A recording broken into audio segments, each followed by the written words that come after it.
ये बाद में मामा जी विशु तक लेके ही जाएगा। बॉस, अगर ये जिंदा रहेगा तब लेकर जाएगा ना भाई दूसरे बात से। इसके साथ साथ हमें भी अपना शिकार बना लिया तो। शेर अपना शिकार छोड़ सकता है, लेकिन पक्षीराज कभी अपना शिकार नहीं छोड़ता। मूर्खबाज, तूने अपनी मौत को ललकारा है।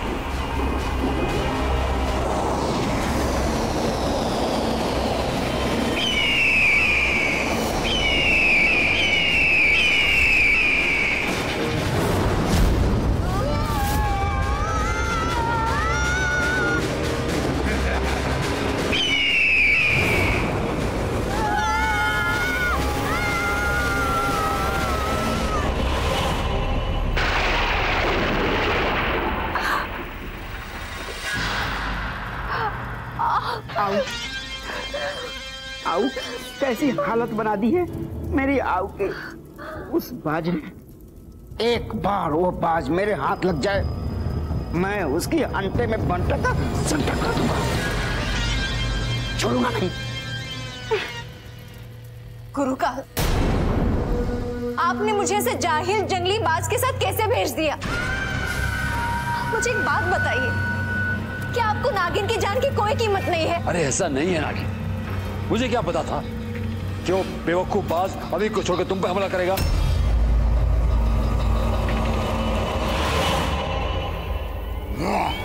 जा मेरे गुलाम, भर जाए तेरे सारे घाव। अब बता, अभी को कहां तू छोड़ आया? नहीं पता, लेकिन क्यों? क्या वो आकाश में कहीं छूट गए? कहां गिरे तुझे पता नहीं? ठीक है, तू थोड़ा आराम कर ले, अभी और उसकी बहन को मैं ढूंढ कर लाता हूं।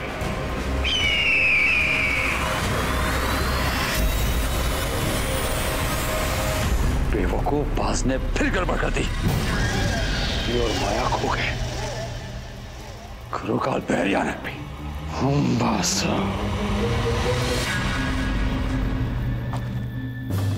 हम तो लक्की है बॉस, हम जा गिरे वहाँ घास फूस और पत्तों वाले पौधे थे, पर अगर अब इतने ऊपर से गिरते तो अब तक तो हमारी हड्डियों का चूरन बन गया होता।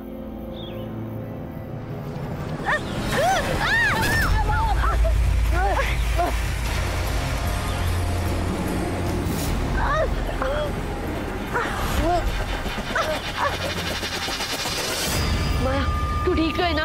हाँ बॉस, मैं ठीक हूँ, पर आज तो हमारा लकी लकी गिरते फिसलते अब तो बचते ही जा रहे हैं बॉस।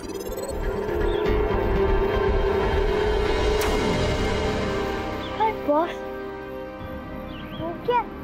वो तो कोई गुफा लगती है। हाँ माया, कोई बहुत बड़ी गुफा लगती है, उसमें जरूर कोई ना कोई रहता ही होगा। बॉस, विशु और बाबा जी को ले जाने वाला पंछी वही तो नहीं रहता? हाँ, हो सकता है, हमें सावधान रहना चाहिए। ये ऊपर तक पहुंचेंगे कैसे? चल माया।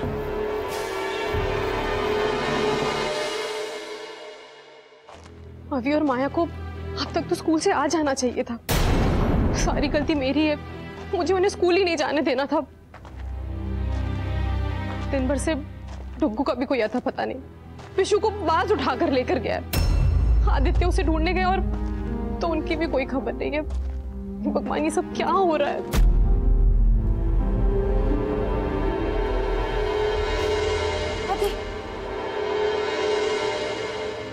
विशु का कुछ पता चला?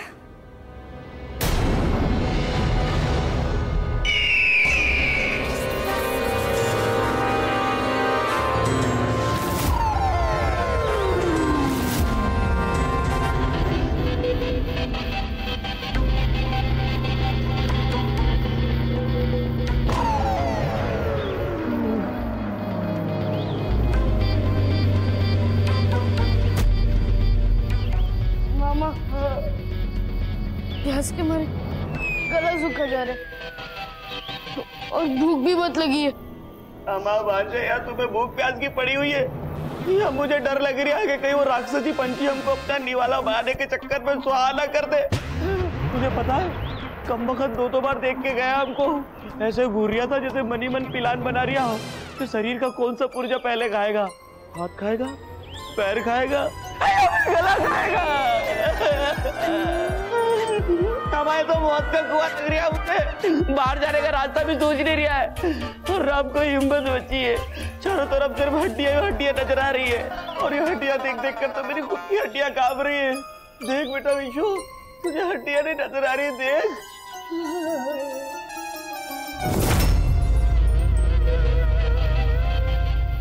मामा अब यहाँ पर हवा में क्या देख रहे? बस बेटा परलोक की सीढ़ी देख रहा हूँ अब तो मैं। ऐसा लग रहा है जैसे ऊपर वाला हमको ऊपर से आवाज लगा रहा है कि धरती के पुत्र ऊपर आ जाओ। मुझे तो लग रहा है मुझे स्वर्ग ही मिलेगा बेटा।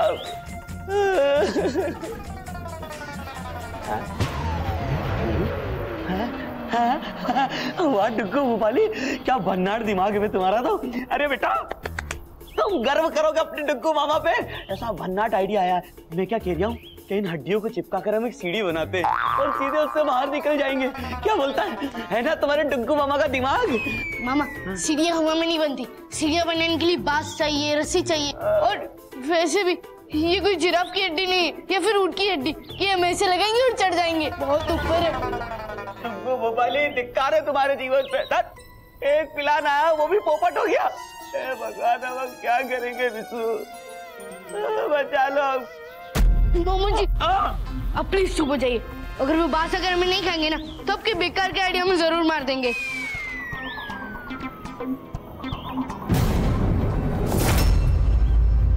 मामा एकदम फर्स्ट क्लास आइडिया आया है। क्या? ऊपर देखो, बेल दिख रही है, उसको पकड़ के मैं ऊपर चला जाऊंगा, फिर मैं आपको भी निकाल सकता हूँ, है ना? वो तो ठीक है पर वो बहुत ऊपर है। हाँ वो तो है। मामा जी मैं आपके कंधे पे चढ़ूंगा, आप खड़े होना, फिर मैं उस तक पहुंच सकता हूँ, ठीक है? जल्दी चलिए मामा जी, नहीं तो वो बाज आ जाएगा। कंधे पे रखना था, संभल के। इतना वजन है बेटा तुझ में। आज डुग्गू भोपाली बाज से नहीं भाजे के वजन से मरेगा। चल जा बेटा जल्दी, वरना तुम्हारे मामा ऊपर चले जाएंगे।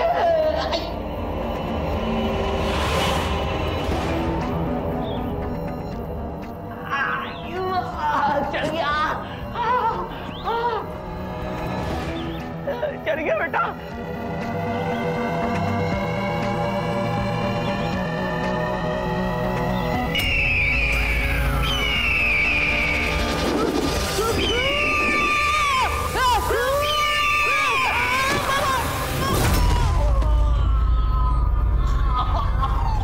मामा अब ठीक तो है? नहीं मैं स्विमिंग पूल में नहा रहा हूँ।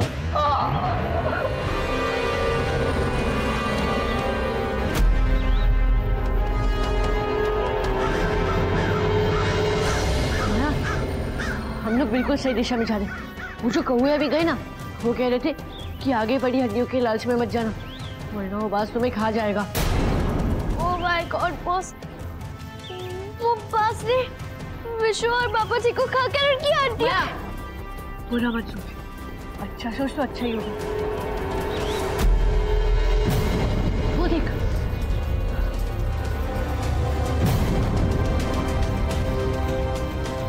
चल अब हमें इस बेल के सारे ऊपर चढ़ना चाहिए, ठीक है? चल।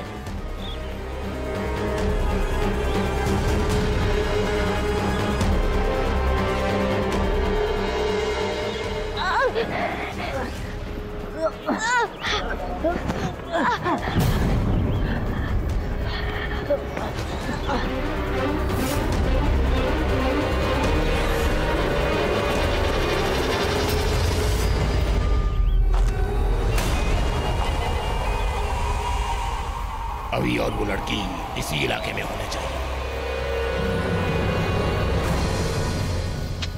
एक तो इतनी मुश्किल से नीचे से ऊपर चढ़ के आए थे और आगे जाने का कोई रास्ता ही नहीं है। अब चल अभी यहाँ से। नहीं माया, देख यहाँ पर मिट्टी है और कंदमूल के कुछ छिड़के और जली हुई लकड़ियां भी पड़ी हुई हैं। है तो, मगर ये इतनी दूर रहने कौन आएगा?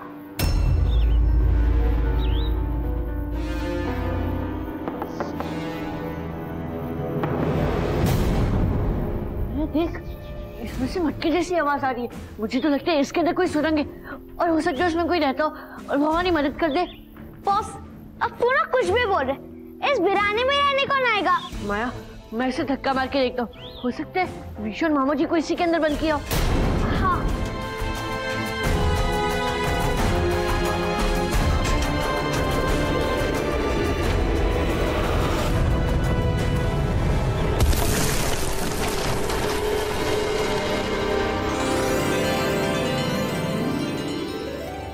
चल माया।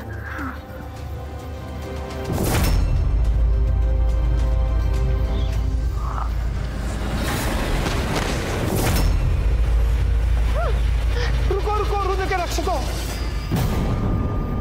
मुझे मत मारो।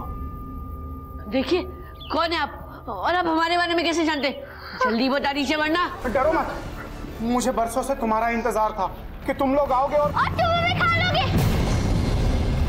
तो मेरे भाई विशु और बाबा जी को खा चुके हो, है ना? नहीं, मैं तो शाकाहारी हूँ, मुझे खून खराबा पसंद नहीं। मैंने तुम्हारे भाई और मामा को कुछ नहीं किया, उन्हें पक्षीराज ने शिकार बनाया है। पक्षीराज? पक्षीराज कौन है? बॉस, मुझे तो लगता है कि ये हमारा कोई मायावी दुश्मन है। नहीं नहीं, मैं दुश्मन नहीं, मैं तुम्हारा दोस्त हूँ, क्योंकि तुम्हारे लक्ष्य के साथ मेरा और सूरजपुर का भाग्य जुड़ा हुआ है। देखिए प्लीज, आप बातों को गोल गोल मत घुमाइए और हमें साफ साफ बताइए। ठीक है, सब विस्तार से बताता हूँ। मेरा नाम अक्कड़ बक्कड़ है। नाम को मारो गोली। पहले ये बताओ कि तुम्हें हमारा इंतजार क्यों था? हाँ, और तुम कैसे जानते हो कि हम लोग रुद्र के रक्षक हैं? आज से 100 साल पहले मैं भी आप लोगों की तरह इंसान था और आप ही की तरह अच्छाई के लिए लड़ता था। लेकिन एक दिन मेरी सच्चाई की जादुई शक्ति काली जादू के शक्तिशाली जादूगर जटाधारी से हार गई। एक मिनट, पर इसका उस पक्षीराज से क्या रिश्ता? बहुत गहरा रिश्ता है अभी। सालों पहले सूरजपुर के महाराज ने काले जादू वाले मायावी लोगों को अपने राज्य में आने पर प्रतिबंध लगा दिया था। जटाधारी, तुमने मेरे हुक्म के बावजूद तुमने अपना खतरनाक काला जादू मेरे राज्य में फैलाना बंद नहीं किया। जब तक जटाधारी की प्राण धारा बहती रहेगी महाराज, मैं अपना काला जादू फैलाता रहूंगा। अगर ऐसा है तो आपको हमारा राज्य छोड़ना होगा। महाराज, तख्तो ताज पर बैठकर अपने आप को सूरजपुर का विधाता मत समझिए। जटाधारी से दुश्मनी आपको बहुत महंगी पड़ेगी। ये सूरजपुर जितना आपका है उतना ही मेरा है। जटाधारी, ये राज्य उसी का है जो राजा की आज्ञा का पालन करता है। तुम्हारे पास 2 रास्ते हैं, एक तो अपना काला जादू छोड़ दो या फिर ये राज्य छोड़ दो। ना तो मैं सूरजपुर छोड़ूंगा ना काला जादू। आपको जो करना है कर लीजिए। अक्कड़ बक्कड़, अपने सफेद जादू से ही जटाधारी को नष्ट कर दो। जो आज्ञा महाराज।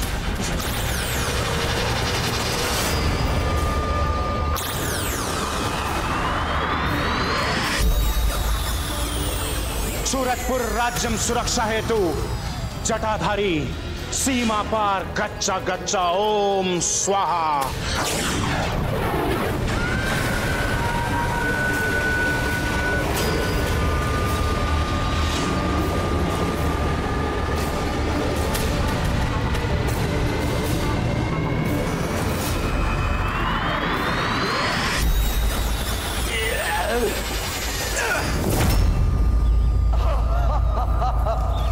ओम सर्वम स्वाहा यंत्रम अर्पितम फट।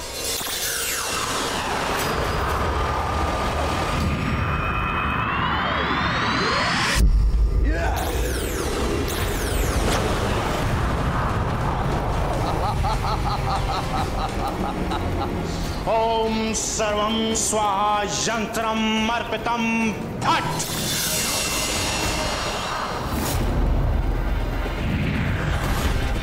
तीर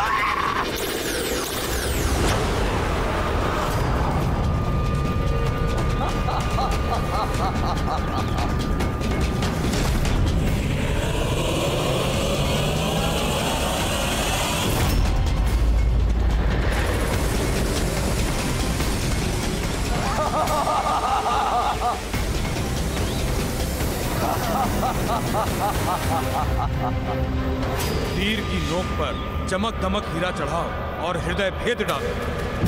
जो आज्ञा महाराज।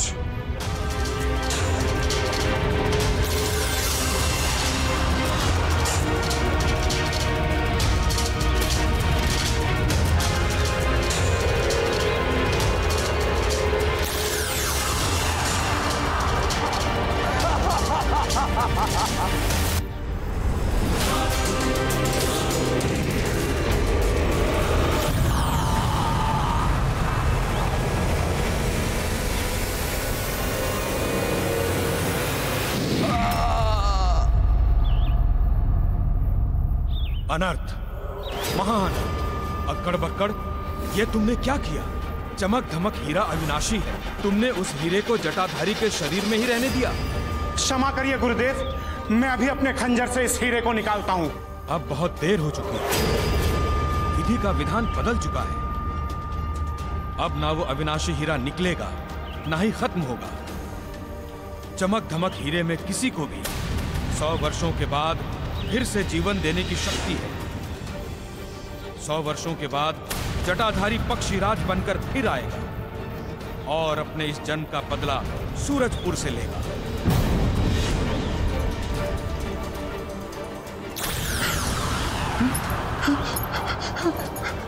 हे भगवान, ये मुझसे क्या अनर्थ हो गया?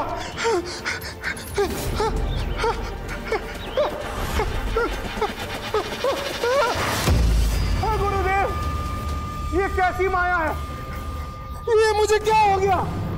अक्कड़ बक्कड़, अब जब तक जटाधारी 100 वर्षों के बाद पक्षीराज का रूप नहीं ले लेता, तुम्हें भी अगले 100 वर्षों तक इसी रूप में रहना पड़ेगा। परंतु गुरुदेव, 100 वर्षों बाद मुझे मुक्ति कैसे मिलेगी? 100 वर्षों के बाद रुद्रवंशियों के रुद्र के रक्षक आएंगे। जब वो पक्षीराज को समाप्त करेंगे, तब तुम्हें इस रूप से मुक्ति मिल जाएगी।